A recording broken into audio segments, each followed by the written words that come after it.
Hello बच्चों, चलिए प्रश्न देखते हैं। लवणोद्भिद किसे कहते हैं?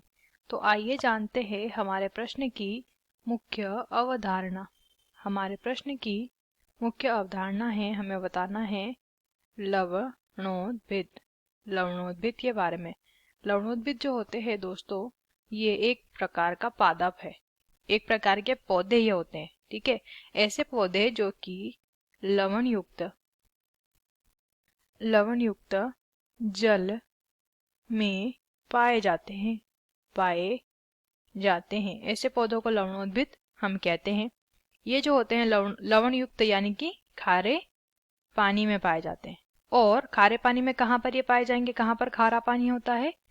समुद्री तट पर ये पाए जाते हैं, ठीक है। या फिर समुद्र में ये पाए जाते हैं, या तो दलदली इलाकों में होंगे। दलदली इलाका होता है समुद्र के आसपास, दलदली इलाका जिसमें कि नमक घुला होता है दलदल के अंदर। और या तो जलीय इलाका होगा। जलीय इलाका, दोनों में ही क्या पाया जाएगा? दोनों में ही पाया जाता है खारा जल।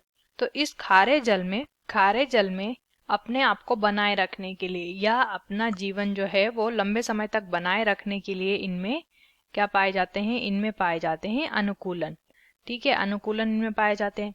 जैसे कि इनकी जड़ जो होती है वो श्वसन के लिए गुरुत्वाकर्षण के विपरीत यानी कि ऊपर की ओर निकली होती है। इस प्रकार की जड़ को क्या कहते हैं? इस प्रकार की जड़ को इनमें कहा जाता है श्वसन मूल, जो कि इनमें श्वसन में सहायता करती है, क्योंकि दलदल में जो है ऑक्सीजन उपलब्ध नहीं हो पाती है जड़ के लिए, ठीक है। दूसरा अनुकूलन इनमें यह होता है कि इनका जो तना होता है उस पर क्यूटिकल की मोटी परत चढ़ी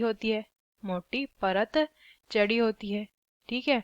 और इनमें जो है बीज अंकुरण जो होता है, बीज का अंकुरण जो होता है, उसके लिए बाहरी परिस्थितियां अनुकूल नहीं होती, तो बीज अंकुरण कहाँ होता है?